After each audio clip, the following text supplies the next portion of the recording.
saya Nur Sahida dengan NIM 43225003.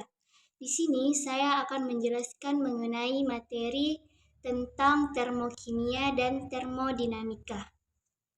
Untuk materi pertama yaitu termokimia. Nah, termokimia itu adalah cabang ilmu kimia yang mempelajari tentang perubahan energi, panas atau kalor yang menyertai suatu reaksi kimia atau perubahan fisika.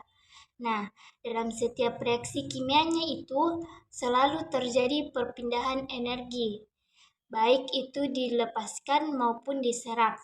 Nah, adapun di sini konsep energi dan kalor yaitu energi itu adalah kemampuan untuk melakukan kerja, sedangkan kalor adalah energi yang berpindah akibat perbedaan suhu.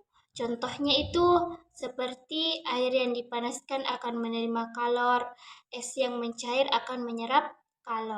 Di mana di sini kalor memiliki dua jenis reaksi dalam termokimia. Yang pertama itu reaksi eksoterm atau reaksi yang melepaskan kalor ke lingkungannya. Ciri-cirinya seperti suhu lingkungan meningkat, entalpinya bernilai negatif. Contohnya itu seperti pembakaran kayu dan reaksi pembakaran bahan bakar. Nah, untuk reaksi yang kedua itu reaksi endoterm, yaitu reaksi yang menyerap kalor dari lingkungan. Ciri-cirinya seperti suhu lingkungan yang menurun, delta H-nya itu atau entalpinya itu bernilai positif. Contohnya seperti fotosintesis dan pelarutan zat tertentu. Nah, adapun entalpi atau delta H itu sendiri adalah total energi yang dimiliki oleh suatu sistem pada tekanan tetap, di mana perubahan entalpinya itu dapat ditulis ketika delta H-nya itu lebih kecil dari 0, maka dia termasuk eksoterm. Sedangkan jika delta H-nya atau entalpinya lebih besar dari 0, maka ia termasuk endoterm. Selanjutnya, di sini terdapat sebuah contoh soal di mana seorang siswa sedang melakukan praktikum di laboratorium. Ia memanaskan 200 gram air dari suhu 25 derajat Celcius menjadi 35 derajat Celcius. Diketahui kalor jenis airnya adalah 4,2 Joule per gram derajat Celcius. Nah, ditanya berapa kalor yang dipindahkan untuk memanaskan air tersebut. Nah, di sini kita menggunakan rumus Q sama dengan M dikali C dikali delta T.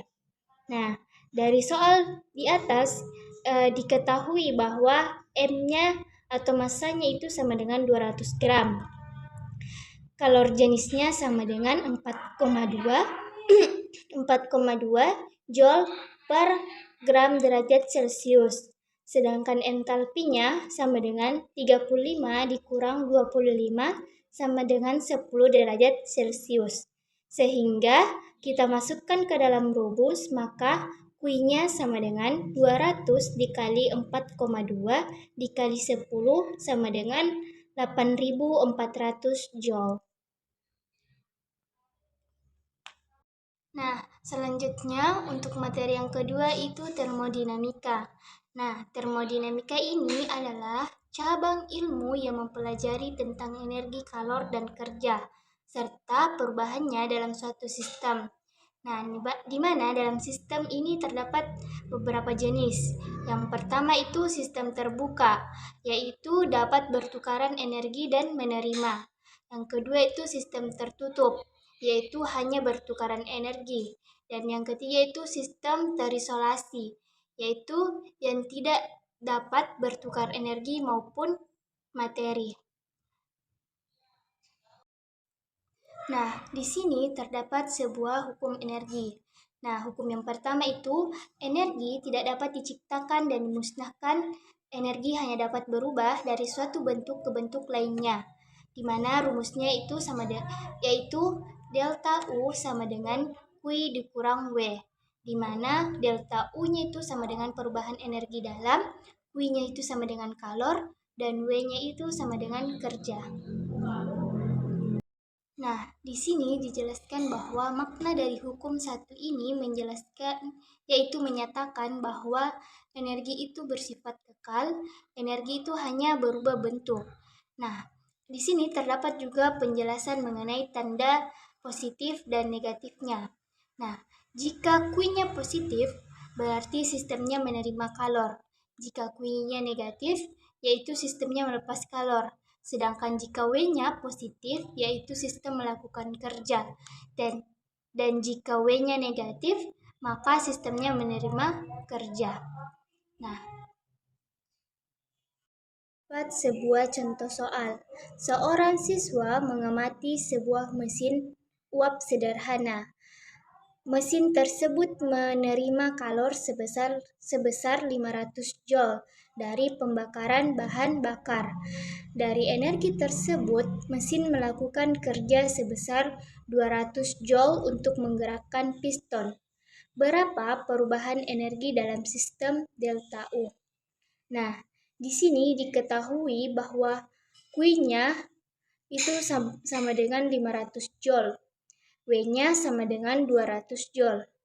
Nah, kita menggunakan rumus delta U sama dengan Q dikurang W. Sehingga delta U-nya itu sama dengan 500 dikurang 200 sama dengan 300 joule. Jadi berapa perubahan energi dalam sistem delta U? Yaitu sebesar 300 joule.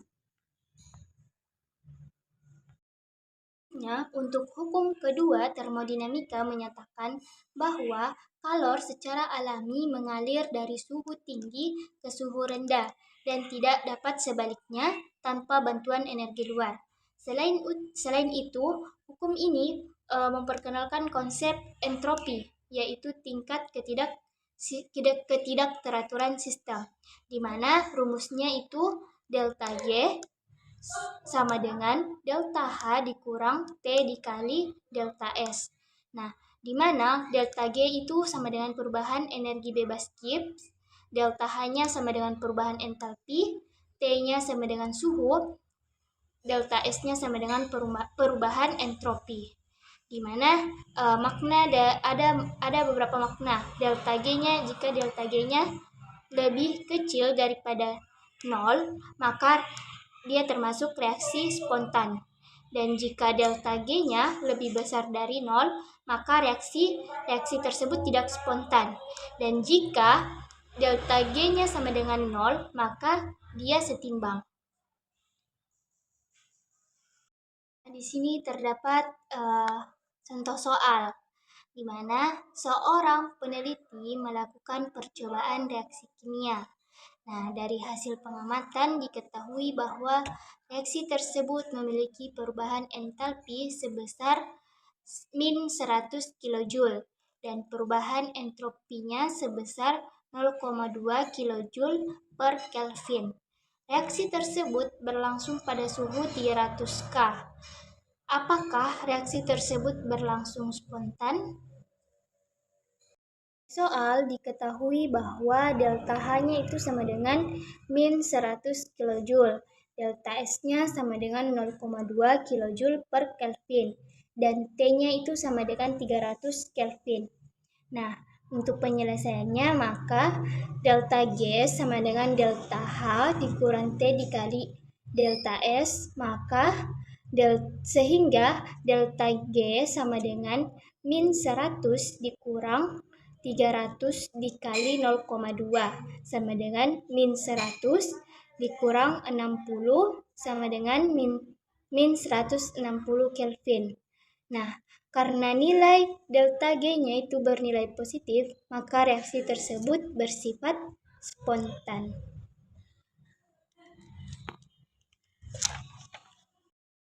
Adapun jenis-jenis proses termodinamika, yang pertama itu proses isotermal atau suhu tetap, di mana suhunya itu tidak dapat berubah, energinya hanya berubah dalam bentuk kerja dan kalor. Contohnya itu gas dalam tabung dipanaskan sehingga suhunya menjadi tetap.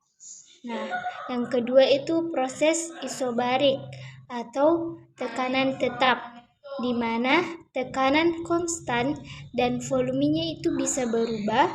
Contohnya air yang dipanaskan dalam wadah terbuka. Dan yang ketiga itu proses isokorik atau volumenya tetap, di mana volumenya tetap dan tidak ada kerja atau W-nya itu sama dengan 0. Nah, contohnya itu dalam tabung tertutup rapat. Dan yang keempat itu proses adiabatik atau tidak ada pertukaran kalor atau Q-nya sama dengan 0. Nah, energi itu berubah hanya karena kerja. Nah, contohnya itu seperti pompa sepeda yang ditekan cepat terasa panas.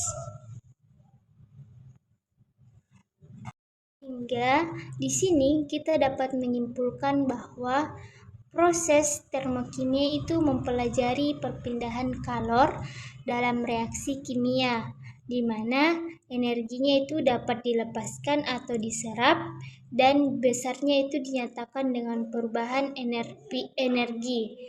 Dan sedangkan proses termodinamika adalah perubahan keadaan sistem akibat perpindahan energi dalam bentuk kalor dan kerja.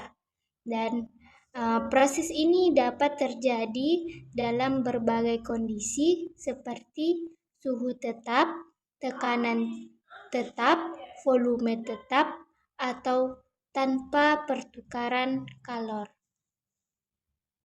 Itulah tadi materi mengenai materi termokimia dan termodinamika. Saya akhiri dengan ucapan wassalamualaikum warahmatullahi wabarakatuh.